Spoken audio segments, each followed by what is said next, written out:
my favorite thing, and what I try and communicate to students, are these narrative strategies that Cervantes uses. I mean, he's just a genius writer, and people often talk about Don Quixote as being the first modern novel. And really I love to read, and when I look throughout time, across 400 years, there's really no one that has one-upped him in terms of how he puts together a narrative. He has a lost manuscript, so all of a sudden, you're reading into the famous episode of the windmills and other episodes that Don Quixote is experiencing, and the novel stops, and the narrator says, there's no more.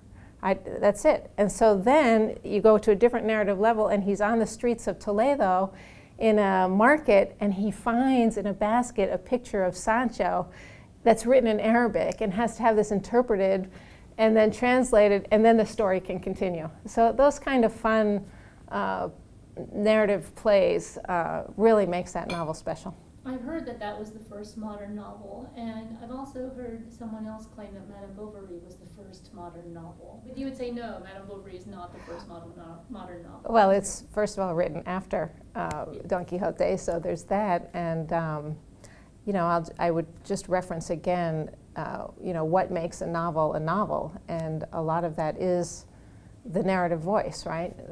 You have the characters, dialogue, but how the narrator and the characters exchange ideas and play on different levels, that's what makes it so fascinating, and Cervantes does that better than anyone else. The equivalent of Juvenalia, where you see some beginnings of this device or style or structural elements. Yeah, certainly. There's the chivalric romances that were popular for his time period. So, and in fact, that's what Don Quixote is reading in the novel that drives him crazy, right? All these chivalric romances.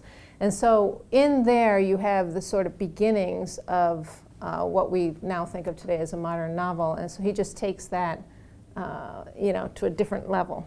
What I read was that it was a modern novel because of the point of view of who's telling the story with respect to the protagonist. That's right. Okay. Yeah. I didn't know that was true or not. So those ideas of narrative levels, narrative control, who is the narrator, who is the author, so all these different plays that, in class early on in the semester we talk about, let's tease out all the different narrative levels, and there's like 9 in his work, and usually there's 1 or 2 in a novel, so that's pretty ingenious as well. The other thing I love about the text, and it's written the first part in 1605. There's several strong female characters in the text, and there's one shepherdess that surfaces early on, and a shepherd has committed suicide because she was not reciprocating his love. And they're at his funeral, and they're all cursing her and saying bad things about her. And so she appears on top of a cliff, right, sort of above everyone else, and gives this strong defense of women, and why she doesn't have to reciprocate love, and why she can do what she wants to do. And it's this incredibly strong passage for the defense of women. Now, she then disappears into the woods, and we don't see her for the rest of the novel, but that moment sort of self-assertion is pretty powerful, and certainly speaks to people today as well. I recall reading, and I could be making this up, which scares me, that Cervantes said he realized the harder he was, the crueler he was to Don Quixote, the more the reader loved Don Quixote. Is that true? Did he ever say that or think that? That does not ring a bell to me, no.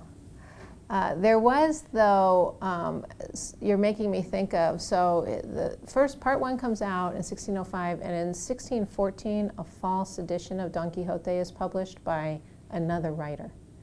And in that edition, Don Quixote really, the whole vision of Don Quixote is lost. That author puts him in an insane asylum. It's horribly written, and it really destroys what is the essence of Don Quixote. And so then Cervantes writes a second part and makes mention, and so this is where I was thinking, where you were coming, makes mention of this other part, and he never mentions the author's name, like he won't give him that kind of credit, But he does actually, in the novel, Don Quixote and Sancho meet up with characters at an inn who say they've read this part and that he goes to a certain city in Spain to participate in a joust. And so Don Quixote intentionally says, well, we're not going there. We're never going to go there. I've never been there. And so then they go off to Barcelona, to another city, to sort of rewrite the narrative of that false part. But that's where, in that false edition, where Don Quixote is really treated poorly. And in the second part, in 1615, there's this another level because people in the characters in the text have now read the first part. And so, for the most part, they're kind and sort of help Don Quixote out along the way. But there are characters who enter in that just want to kind of exploit his vision for their own self-serving needs or desires, like to make fun of him and those kind of things. So that happens in the second part. But getting back to your original question, no, I have not ever heard that. That was the equivalent of a fanlit, or that was That's right. as an accomplished author who just wanted to pick up something that maybe after 10 years or so seemed abandoned? Yeah, so I wouldn't say accomplished author, but someone who was kind of a second-rate author. And Don Quixote had instant success, not only in Spain, but was instantly translated into other languages across Europe and then, also throughout the world. But so there was material there to go on, and yes, took advantage of that and tried his hand in his understanding of it. But no one reads that today, the false version. And in class, we do talk about modern versions of Don Quixote, and once the students get into it, they start seeing it everywhere, and so they'll bring things in. One was a film, I can't remember the director though, but called Nurse Betty with Renee Zellweger, and that had many different levels of Don Quixote plays in it with the three main characters.